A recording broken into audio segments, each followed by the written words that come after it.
And now tunneling towards the future, Secretary of Transportation Aubrey Layne. On November 22nd, 2013, Governor-elect Terry McAuliffe appointed Aubrey as Secretary of Transportation. He was sworn into office on January the 12th. As Secretary, Layne oversees 7 agencies with over 10,000 employees across the Commonwealth and combined budgets of more than $5 billion. Prior to his appointment, he represented the Hampton Roads area on the Commonwealth Transportation Board. Secretary Layne most recently served as president of an Achievable Dream Academy in Newport News, a unique partnership between public schools and the local business community, providing at-risk students the opportunity to flourish and succeed. Prior to joining an Achievable Dream, Aubrey was president and principal broker of Great Atlantic Properties. He joined the company in '94, responsible for operational activities and new business acquisition. Prior to that, Secretary Layne began his career with KPMG. Layne earned a BS in accounting from the University of Richmond, is a Virginia CPA, and received his MBA from the Old Dominion University with a concentration in international business. In 2011, he completed the University of Virginia's Sorensen Institute. Secretary Layne and his wife Peggy reside in Virginia Beach when he is not in Richmond. Aubrey, we are very glad to have you today. Thank you, sir. Well, I've counted, and I think I am the last speaker, so we will keep this relatively brief. But I do thank you all for having me here today. As a native of, Tidewater, Hampton Roads, coastal Virginia, any what you want to call it, I'm very, very happy to be here as we celebrate this important anniversary. Now I'm asked to talk about the future, but as I've been sitting here listening to all these speakers talk about the past, I think I'll do a little bit of that before I move forward, because sometimes it's instructive to look about where we've been as to how we're going to go and how much we've accomplished. Now, I happen to be 6 years older than this bridge tunnel, so as they were going through the decades, I was thinking, what was I doing in those decades? And Bucket Blocks, I'm so glad I didn't get the 70s. I was in college. I have no idea what happened in that decade. So at least the future, you don't know if it's true or not, so in that regard. But let's take a moment and go back a little bit. Some of the events that we talked about, the decades, some of the people have alluded to up here. But my first car happened to be a Ford. And the year this tunnel was open, Ford came out with its latest model, a sharp-looking sports car called the Mustang. That was delivered when this opened. Putting gas in it was 30 cents to buy you a gallon of gas. And if you took a drive around in the Mustang, I was probably listening to, and several people have said, I Want to Hold Your Hand by the Beatles, which is my favorite group in that. Some other things going on. We had mentioned we were at war in Vietnam. I remember my draft sequence number was 002.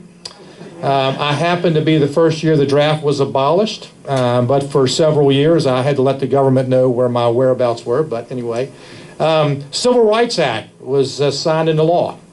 Just think about that as we go along. And I remember my father really liked boxing, and a young boxer named Cassius Clay just won the Boxing World Heavyweight Championship. And also, this was interesting to me, being the Secretary of Transportation now, and we're talking about rail and high-speed rail in Hampton Roads. The world's first high-speed rail network opened in Japan. And another transportation marvel along with the one here in the Chesapeake Bay Bridge Tunnel. And it's been alluded to before, one of the 7 wonders of the world, but what may not know, that was in a competition of 100 projects. And this was one of those selected. My personal experience started with the bridge tunnel started in the 80s when I was, Jeff alluded to, I started my career as an auditor and a CPA with, at that time, Pete Morrow at KPMG. And that's when I met Mr. Kellum over here, because I was auditing the Kellum companies. I spent about 16 weeks a year in Belhaven, Virginia, and that's when I learned there was a big Lucius and a little Lucius. It still is. It still is. That's right. But I remember with Mr. Kellum, and I know it was mentioned that not a lot of state money was put in this, but I can tell you most of the people on the Eastern Shore thought Mr. Kellum was getting most of the toll money. Because when I came across, they said, that's Mr. Kellum's bridge over there. So it was really a great time. And so when I came back as a commissioner, I walked in the room, and there as chairman was Lucius Kellum. So that was really a never know where life ends or where it may lead you to moment for me. Okay, well, fast forward to where we are today, and it continues to be a marvel. You've heard many speakers talk about its important, its integral part to the state of Virginia's transportation system, and quite frankly, to not only the East Coast, but to the United States with this global port here as we open up trade across our country and actually the world. The governor mentioned that over 100 million vehicles have already crossed, and the real key is in tourism, speak about cut 95 miles from the journey between Virginia Beach and up to Wilmington, Delaware. So that's very important. And as our economy grows, we've mentioned Wallops Island, Virginia is now in the space business. One of the things that's important to us is that we bring in that through the Port of Virginia. We're working at Cape Charles, but one of the things we can't do here, those large pieces of equipment, since we don't have parallel tunnels, can't come through here because we have to close the traffic in both lanes. So that is actually the next chapter. This facility is not complete. Our next engineering feat is the design and construction of the parallel crossings underwater. The Thimble Shoals parallel tunnel will be first, and hopefully sometime in the future the Baltimore channel will be added in there. It's especially important to me as chairman. This process, as a Chesapeake Bay Bridge Tunnel, this process was begun a couple years ago and has continued on now in the leadership of the chairman Stant and others here. And as secretary, pledge our support to continue as you go through this endeavor, because we believe it is an important part of the transportation network here in the Commonwealth of Virginia. The financial picture's right, low interest rates and decreased construction costs. I think today is the last day you're actually getting solicited bids for construction that you'll go through. It'll be interesting to see how that is. But this provides an exceptional opportunity to build the second phase of this parallel crossing project. Now, a lot of people think you just build things for traffic, and obviously that is part of it, but they're also needed for emergency, safety, and ease of traffic flow. It'll extend the life of the facility. We've talked about tourism. Think about if we lost one of these tunnels, we actually lose the whole facility, because we don't have the parallel crossing through the tunnels in that. So we want to preserve this asset and keep it, Mr. David, we don't want to go back to ferry service if we can avoid it in that. The Chesapeake Bay Bridge Tunnel is one of the few critical transportation linkages that move vehicles and commerce over and underwater in the Hampton Roads region, and I think there's only about 10 in the world of this size or anything in that regard. So locked in by the water, it took engineering excellence to achieve where we are, a lot of collaboration, and that's going to be needed in the future. Now, the governor mentioned that he and I are committed to delivering a world-class transportation system based on the quality, engineering excellence, and quite frankly, the sheer can-do thinking that went into making this bridge tunnel a reality. And that's what it's going to take going into the future. We have to be good fiduciaries, but I believe even with all those constraints, we can get this done. The Chesapeake Bay, when it first started, opened in 42 months of construction. I was reading in the article in the Virginia Pilot, they would estimate today, if we started, it would probably take 8 years for environmental work. 8 years. So it's going to take some tenacity, but I know this commission's up to it. It's a great honor to have been with you today, and on behalf of the governor, we can only express our great gratitude and happy birthday to the Chesapeake Bay Bridge Tunnel. Thank you very much.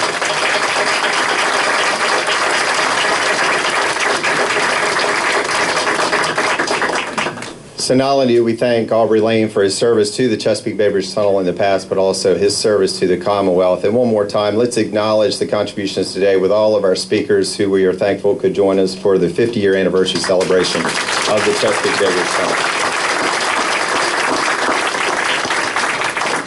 Each of the speakers will be receiving a gift bag, and so do you. Everybody that's participated in our 50-year anniversary will be receiving a unique coaster symbolic of the 50-year anniversary celebration.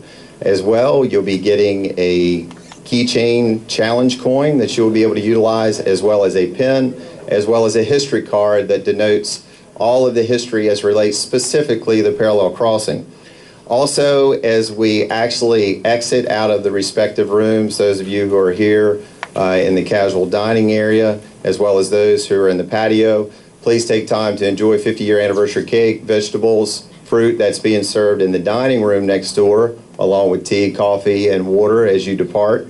And as well, as a matter of caution, when you actually go to depart the island, especially if you're not familiar with one island and you're parked on the actual west side, if you need to go to Virginia Beach, be careful in watching the traffic that's exiting out of Thimble Tunnel correspondingly. If you need to cross around the perimeter of the island to be able to go back northbound, as you do, take note, the 1964 Ford F-850, the original wrecker, is right here for you all to be able to view, as well as the original 1948 Willis Jeep that was owned by Mr. Welford Lucy. He was an engineer that worked on the original construction. It was the first vehicle to cross this facility, albeit with some helps of some planks and blocks at the time. That Jeep is now owned by Mr. Jeff Walker. So we were thankful that Jeff donated the Jeep for the day. And lastly, I would like to say there are many, many other interesting facts and statistics about this facility.